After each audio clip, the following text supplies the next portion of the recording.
আমাদের আকীদাটা কী ধরনের থাকা লাগে এই বিষয়। একটা ছেলে আমাকে ফোন করলো যে হুজুর, আমরা মসজিদের যে ইমাম সাহেব রাখছি সেই ইমাম সাহেবের পিছনে বোধহয় আমাদের নামাজ হবে না। আমার কয়েকটা কিতাব বাইরেছে, একটা কিতাব হলে ইমাম মুক্তাদির দায়িত্ব ও কর্তব্য কিতাবের নাম। এই কিতাবটা যদি মুক্তাদি পড়ে তাহলে ইমামের বিপদ, মুক্তাদি যদি পড়ে হালাই দেয় আগে। এই জন্য আমি কই যে ইমামরা আগে পড়ো কিতাবটা, তাড়াতাড়ি ইমামরা আগে পড়ো যাতে বিপদ না আসে। মুক্তাদিরে পড়লে বিপদ এসে যাবো গা, এটা ইমামদের আগে পড়া দরকার। এই কিতাব তো না, অন্য কিতাব, মানে আকাইদ, ইসলামের বুনিয়াদি আকাইদ। এই কিতাবটা আমি ছাড়ছি, তো একটা ছেলে পড়ছে, পইরা হেরা আমারে কয় হুজুর, আমাদের মসজিদের ইমামের পাশে বোধহয় আমাদের নামাজ হয় না, ওনার পাশে নামাজ পড়লে বোধহয় জাহান্নামে যান না। বলে কি হয়েছে, কে নিগে? কয় যে উনি দোয়া করতে সময় কয় যে আল্লাহ তুমি যা করো তাই হয়, তুমি যা করো না তা তো হয় না। এখন আমরা যা করি তোমারই হুকুমে করি, তোমারই ইশারায় তোমারই হুকুমে তুমি আমাদেরকে চালাও, আমরা পুতুলের মতো, তুমি যেমনে চালাও তেমনে চলি আমরা। পুতুলের কি দোষ? পুতুলকে যেমনে নাচায় তেমনে নাচে পুতুল, আমরা তো পুতুল, তুমি আমাদেরকে নাচাইতেছ, যেভাবে চালাইতেছে সেইভাবে আমরা চালি। আল্লাহ যদি পাপ করছি তাও তুমি কি করাইছ, যদি নেকি করছি তাও তুমি করাইছ, এখন তুমি মাপ দেন রাখবো আমাদেরকে। তুমি মাপ না দিলে আমাদের কোনো গতি নাই, আমাদেরকে মাপ দেন রাখবো। আল্লাহ তুমি মাফ করো, আমাদেরকে ক্ষমা করো। এইভাবে যে দোয়া করে বলেন যে বাজলো কোন জায়গায় তোমার এইটা? কয় যে আমি আপনার কিতাব পড়ে দেখলাম, বাইজা পড়ছি বুনিয়াদি আকাইদের মধ্যে একটা, ওর মধ্যে যে সমস্ত পড়া আছে ওর মধ্যে একটা পড়া আছে যে বান্দা স্বাধীন না অধীন। বান্দা কি স্বাধীন না অধীন? স্বাধীনতাবাদ, অধীনতাবাদ, পূর্ণ স্বাধীনতাবাদ একটা মতবাদ আছে ইসলামে, আর একটা অধীনতাবাদ মতবাদ। স্বাধীনতাবাদ মতবাদকে আমাদের ইসলামের ভাষায় বলে কাদরিয়া, আর অধীনতাবাদ যে মতবাদ এটাকে বলা হয় জাবরিয়া। আর আল্লাহ রাসূল সাল্লাল্লাহু আলাইহি সাল্লাম বলছেন যে জাবরিয়া কাদরিয়া এই দুইটা সম্প্রদায় মুসলমানের জাহান্নাম থেকে কোনদিন উঠা হবো না ওরা। এটা কিন্তু মুসলমানের ভিতরে আছে। তো কয় উনি যে আমি কিতাবটা পড়ে দেখলাম যে আমাকে ইমাম সাহেব তো জাবরিয়া কাকে বলে দেখেন, মানুষ স্বাধীন না অধীন। একটা গ্রুপ, মুসলমানের একটা গ্রুপ বলে, একটা দল বলে যে মানুষ তো নিজেই স্বাধীন, পূর্ণ স্বাধীন, সে কোনো ক্ষমতার অধীন না, মানুষ স্বাধীন। আমি চাইলে চাও খাইতে পারি, আমি চাইলে ভাতও খাইতে পারি, আমি চাইলে চেয়ারে বসতে পারি, চাইলে আমি নিচে বসতে পারি, আমি স্বাধীন, আমি কোনো শক্তির অধীনে না, আমি স্বাধীন। আমি চাইলে এখন বাজারে যেতে পারি, আমি চাইলে বাড়িতে যেতে পারি, আমি চাইলে ঘুমাইতে পারি, আমি চাইলে এখন বসে থাকতে পারি, আমি যা ইচ্ছা তাই করতে পারি, আমি তো স্বাধীন, পূর্ণ স্বাধীন আমি। এটাকে বলা হয় স্বাধীনতাবাদ। আর একটা হচ্ছে অধীনতাবাদ। অধীনতাবাদ বলা হয় যে আমি নিজে তো মুঠেই স্বাধীন না, আমি সম্পূর্ণ আল্লাহ পাকের অধীন, আল্লাহ আমাকে দিয়া যা করায় তাই আমি করি, আমি নিজের স্বাধীনভাবে তো কোনো কাজ করি না, আল্লাহ যা করায় তাই আমি করি, আমার কোনো স্বাধীনতা বলতে নাই, স্বাধীনতা বলতেই আমার নাই, আমার যা করায় তাই আমি করি।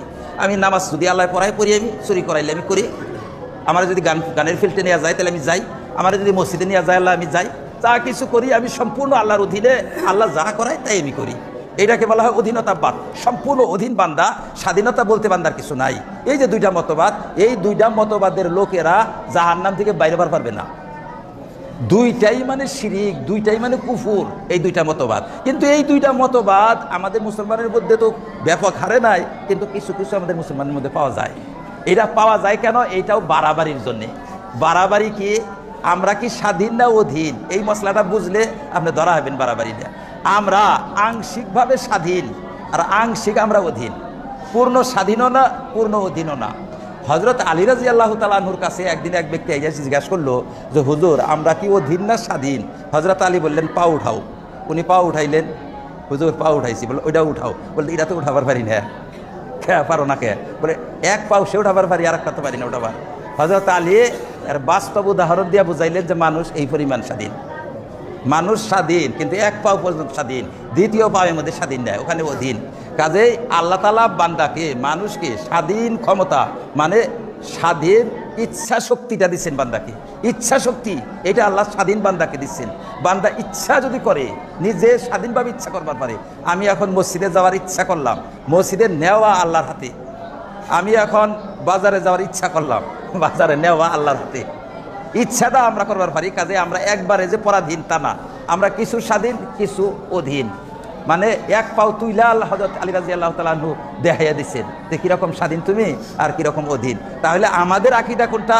যে বান্দা একবারে অধীনও না, একবারে স্বাধীনও না, আংশিক স্বাধীন, আংশিক স্বাধীনতা বান্দাকে দিচ্ছে আল্লাহ পাক। সেই জন্য বান্দা চাইলে বাজারকেও নির্বাচন করবার পারে, মসজিদকেও নির্বাচন করবার পারে, মদও নির্বাচন করবার পারে, দুধও নির্বাচন করবার পারে বান্দা যে আমি মদ খামো, একজনের যদি চাই যে আমি দুধ খামো, এর নির্বাচন করতে পারে। কিন্তু এখন খাওয়াটা মানে একটা কাজের ইচ্ছা করার পর কাজ সম্পাদন করাইয়া দেওয়া, কাজ সম্পন্ন করা, এইটা আল্লাহ প্রদত্ত ক্ষমতার উপর নির্ভর করবে। আল্লাহ ক্ষমতা না দিলে পারবে না, আল্লাহ ক্ষমতা দিলে পারবে। যেহেতু প্রত্যেক কাজের ক্ষমতাটা আল্লাহ দেওয়া ক্ষমতায় কাজ হয়, সেই জন্য রূপকভাবে বলা হয় যে আল্লাহ করায় না, কাজের ক্ষমতা আল্লাহ পাক দেন। কাজে আমরা যখন কোনো কাজের ইচ্ছা করি, সেই কাজের সম্পূর্ণ ক্ষমতা আল্লাহ পাক দেন আমাদেরকে। এখন তুমি যেটা ইচ্ছা করবা সেটাই আল্লাহ দিবেন।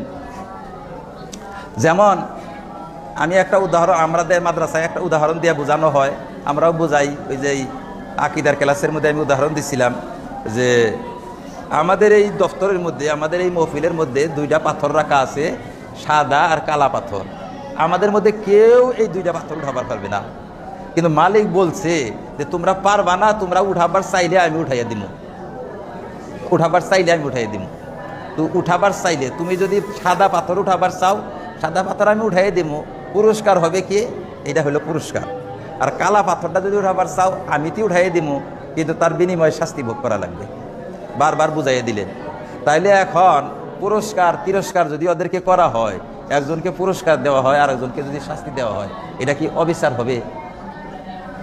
অবিচার হবে না, কারণ আগেই জানাইয়া দেওয়া হয়েছে, আগেই বারবার বলে দেওয়া হয়েছে দুইটার একটাও তুমি পারবা না, কিন্তু তুমি যেটা চাবা সেইটা আমি তোমার কইরা দিব। কইরা দিয়ে সেইটা আবার প্রত্যেকটারই একটা পরিণাম আছে, প্রতিফল আছে, ফলটা তুমি ভোগ করবা, একটার ভালো ফল আর একটার মন্দ ফল। কাজেই বান্দা যা কিছু করে, ঠিক এই পাথরের উদাহরণ যে আল্লাহ তাআলা বান্দার সামনে কাজ রাখছে, ভালো মন্দ কাজ রাখছে। তুমি ভালো কাজও নিজে করতে পারবা না, মন্দ কাজও নিজে করতে পারবা না। তুমি যদি করবার চাও তাইলে আমি করার ব্যবস্থা করে দিব, কিন্তু ভালো কাজগুলার বিনিময় হবে ভালো, খারাপ কাজগুলার বিনিময় হবে খারাপ। কাজে এখন বান্দা যা কিছু করে, যেহেতু আল্লাহ প্রদত্ত ক্ষমতা দ্বারা করে, আল্লাহ প্রদত্ত শক্তি দ্বারা করে, সেই জন্য বলা হয় যে আল্লাহ যা করায় বা আল্লাহ যা করে তাই হয়, এটা বলা হয়। কিন্তু দায়ী আল্লাহ না, দায়ী বান্দা। পুরস্কার বান্দা ভোগ করবে, তিরস্কারও বান্দাকে ভোগ করতে হবে, কারণ আগেই আল্লাহ পাক ভালোভাবে বুঝাই দিচ্ছেন ভালো মন্দ কাজের বিনিময় কি হবে, পুরস্কার তিরস্কার কি হবে বুঝাই দিচ্ছেন। কাজেই ভাইরা, তাহলে আমরা দেখলাম যে আমরা যদি বান্দাকে অধীন মনে করি, সম্পূর্ণ অধীন, পুতুলের ন্যায় যদি মনে করি যে আমরা তো পুতুল, যেমনে নাচাও তেমনি নাচি, পুতুলের কি দোষ, যদি এমনি মনে করি তাহলে কিন্তু জাহান্নামে যাওয়া লাগবে।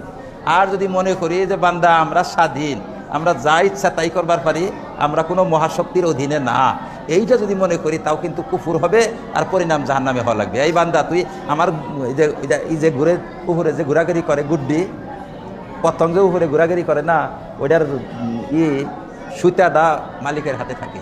তুমি যত তালিবালি করো, সুতা আমার হাতে। কাজে বান্দা যত ঘোরাঘুরি করে, যত ক্ষমতা, যত কিছু করো, তার সুতাটা আল্লাহর হাতে। টান দিলেই নিসমি নাই আসা লাগবে। কাজে আমরা পূর্ণ স্বাধীন না। আবার একবারে যে আমাদের কোনো ইচ্ছা শক্তি নাই, আমরা ওই পাথরের মতো না, পুতুল, মরা পুতুলের মতো আমরা না। যদি আমরা আমাদেরকে মরা পুতুলের মতো মনে করি, নিষ্প্রাণ পুতুলের মতো মনে করি, তাও ভুল হবে। দেখছেন, তাহলে মধ্যপন্থাটার মধ্যে হলো ইসলাম, মধ্যপন্থা। এইটাই আল্লাহর কাছে আমরা চাইছি যে আল্লাহ সিরাতে মুস্তাকিমের উপরে আমাদেরকে চালাও। এখন যদি আপনি এদিক সেদিক যান, আকিদার ক্ষেত্রে, আমলের ক্ষেত্রে, ইমানের ক্ষেত্রে, যে কোনো ক্ষেত্রে এদিকে দিক গেলে আপনি গুমরা হয়ে গেলেন না।